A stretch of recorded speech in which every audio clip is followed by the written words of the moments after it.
Good morning. Today we shoot a Christmas edition of Fruitopia. Let's see what we have. Early summer.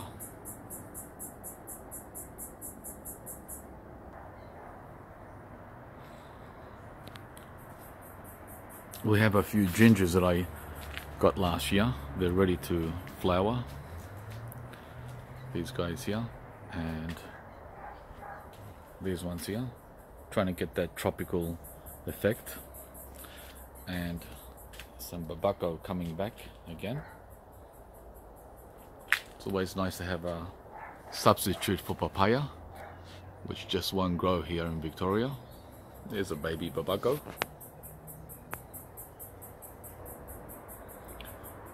It wouldn't be summer without these beautiful bougainvilleas. These guys flower for almost the whole year. And this year they flowered for the first time in winter, which was a nice treat. I've got half a dozen of them. And here is a coffee plant. Yep, coffee. I've had this one for 5 years and it fruited once. A few beans. So yep, coffee does grow down here in Melbourne. Slowly but surely. These are the tomatoes, which also we can't do without in summer. And they'll be coming over the next few weeks. Got about a dozen pots.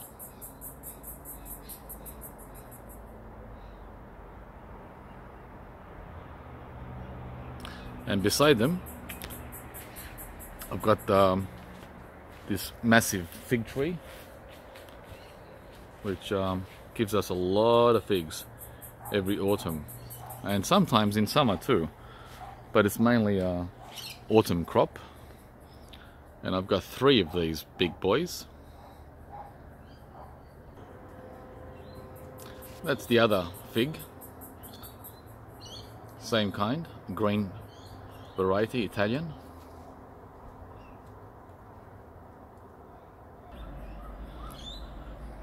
Here is an overview of the rear garden from up high.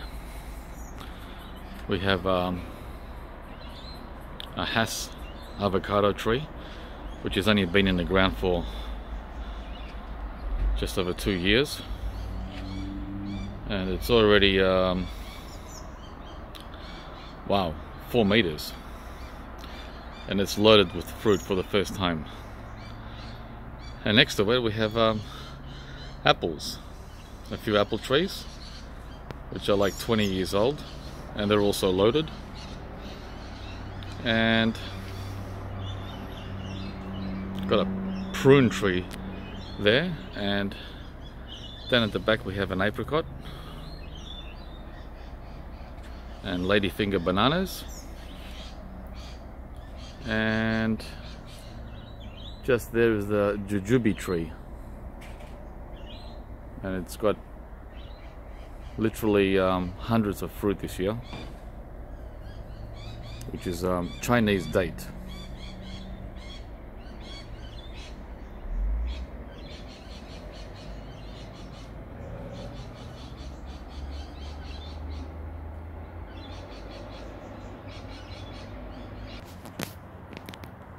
Here's a close-up of the Jujube tree and all of its tiny little flowers.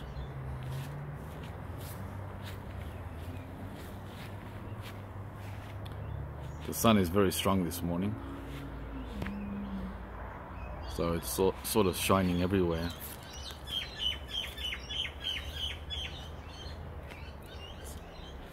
Countless flowers, little ones.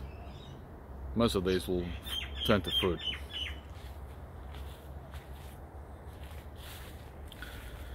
You only need 1 jujube fruit.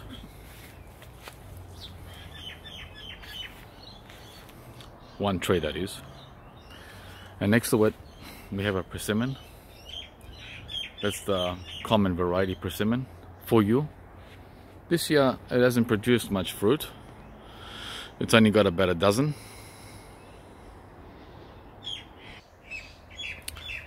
But this guy here is like a dwarf version of the fuyu, and it's known as the gyro. Now this one has only been given us 2 or 3, 4 fruits every year, and this year it's loaded. It's got over 50, and these are giant persimmons, unlike the common ones.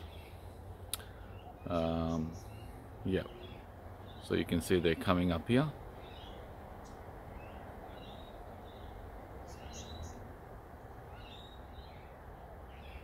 And behind it, it's a Custard Apple tree, one of 3. It's just getting its leaves back now in summer. And we picked the last custard apple last week. Up here is the spectacular ice cream bean tree. Some of you guys might have seen this in the Instagram. So those beautiful flowers have now turned into early signs of beans, which will be coming over summer. It's just beautiful. There's still some flowering, and I've only had this one for 5 years, and it's massive.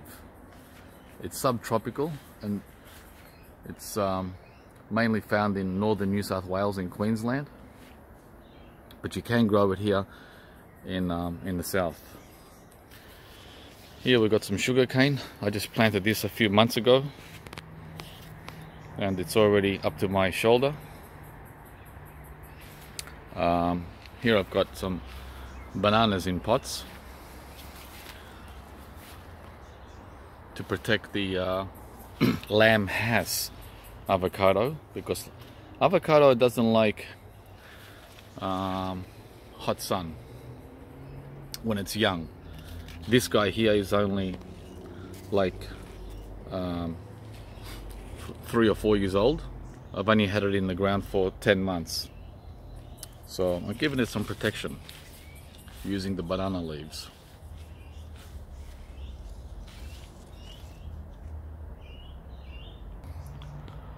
Here you'll see the fruit close up of the lamb has. It's very exciting to see this new tree fruiting already. Only a few months in the ground. I had it for 3 years in a pot, and as soon as I put it in the ground, bang, it's loaded with fruit.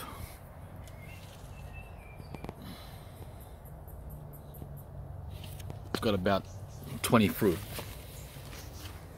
Very good.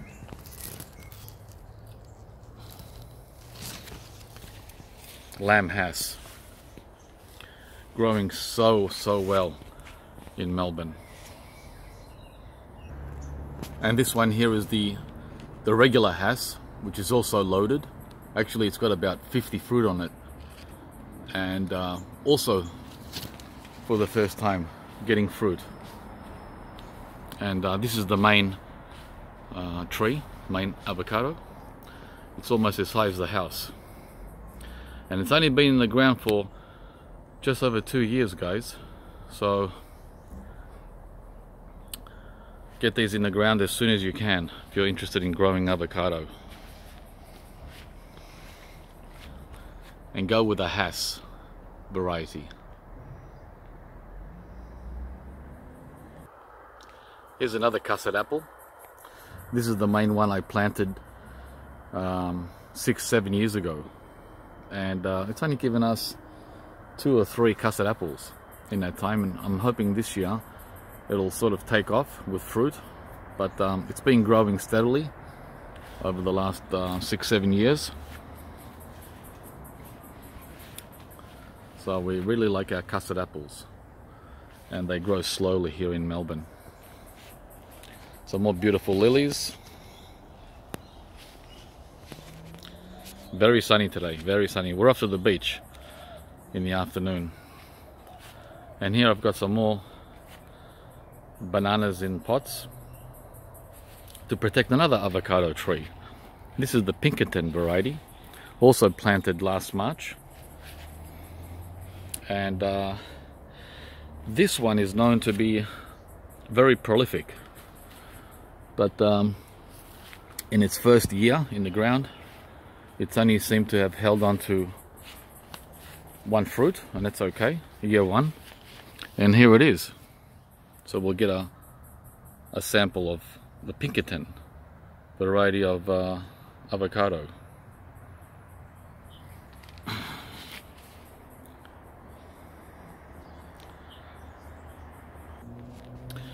And here we have a Loquat tree that I planted from seed only 4 or 5 years ago.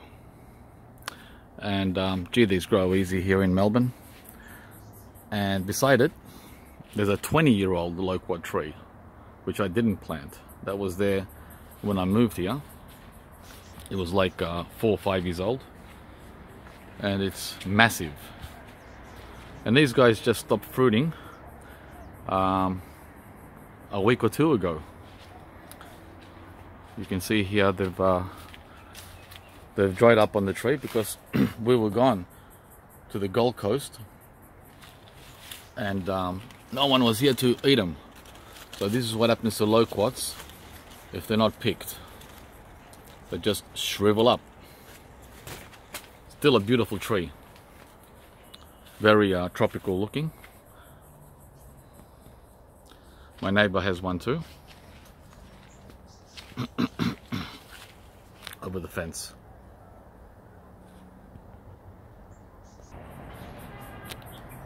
This is the lemon verbena, which is great for tea. You can have your tea all year round. This is an actual tree. It's like it looks like a herb, but it's an actual tree. And I've had this one growing for 6 years in the ground, and very slow growing, but it's managed to grow into a 4-meter tree. Yeah, so you can have unlimited tea straight out of your garden from the lemon verbena. And towering over it, we have the Japanese standard plum, or blood plum. And I got someone here protecting. Yeah, there you go. It's plum season now too. Plums everywhere.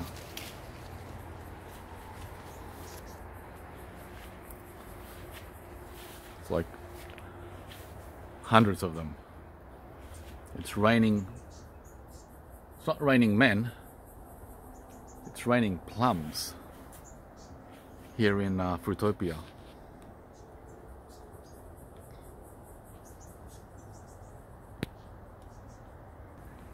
Here I'm standing at the back fence with a rear view of the garden. I've got a new Vietnamese banana, which hasn't flowered yet, but I'm very excited about seeing its first fruits. And down below we've got some Japanese pumpkin growing.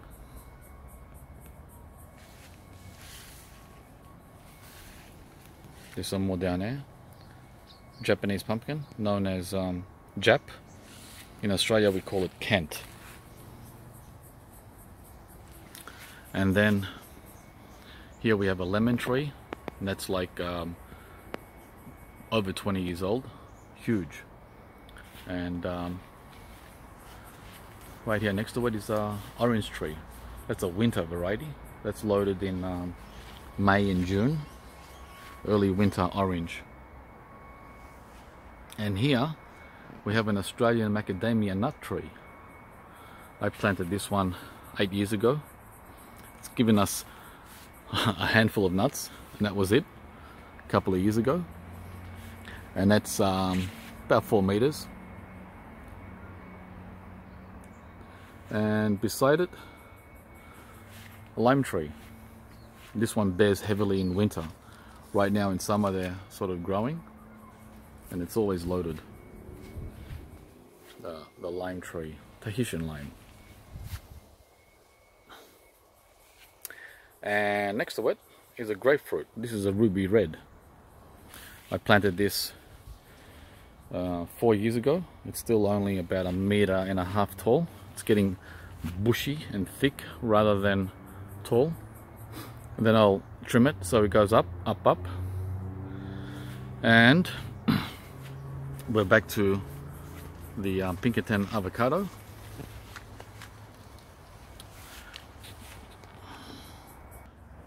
And before we proceed from the Pinkerton, I want to show this part here. This is advanced sugarcane coming up to its 2nd year, and hopefully we'll be able to pick a lot of this after summer. It's already 2 meters tall. And next to it we have a banana that just blossomed last week. There you go, some nice new bananas coming.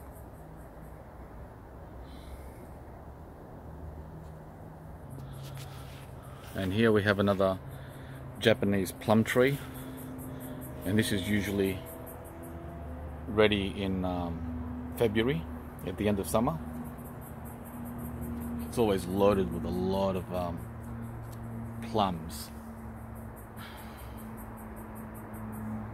Not my favorite variety, but it's a good pollinator for the big guy up there. And here we have a starfruit tree. It's also getting its leaves back now, like the custard apple. These usually drop their leaves in spring. Spring is when these babies get new leaves, or drop their leaves. So now they're getting all these beautiful new leaves, and in about 2 weeks this starfruit tree will be looking absolutely amazing.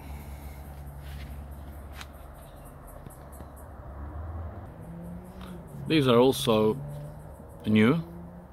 They're 2 new mango trees I got back in October. This one here is called the Valencia Pride. Very, very popular in Florida. And the other one is known as the R2E2. All mango lovers know this one from the markets.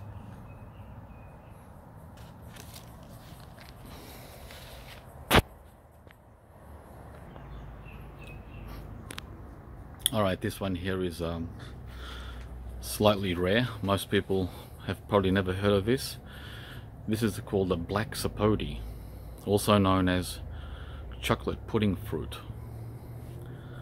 And well, they grow fine in Melbourne, but as for the fruiting, we've had some fruit off it, but very premature. They sort of are really small, or they drop. And a couple of years ago I had one that was really mature, this one here, and when I planted it in the ground it almost died. So you can tell from the trunk that it was semi established, but it dropped all its leaves and I had to get a new one. But miraculously this came back, and there's the new one. And this guy here was twice as big as that one. It was huge and it almost died. So now I've learnt a thing or two about black sapote in Melbourne, and we're trying again. Take 2. Here's another tropical. This is known as a Temperate, or tree tomato. And the reason I like growing this is because in late autumn and early winter, well, we've run out of tomatoes. And this guy here grows tomatoes on trees. So they're everywhere. It's just coming now. Little fruits.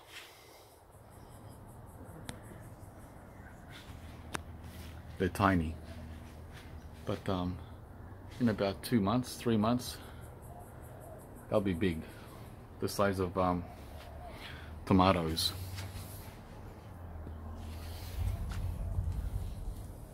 There you go. Tamarillo.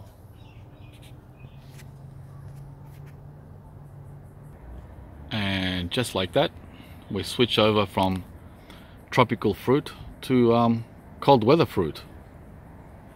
These are young kiwis coming up for winter. These are ready in June. And the vine, which I planted almost 20 years ago, is like 7 meters wide. Kiwis with apples growing above. Hundreds of apples, not just some apples, literally hundreds. And the Hass avocado from the tropics. Thank you very much.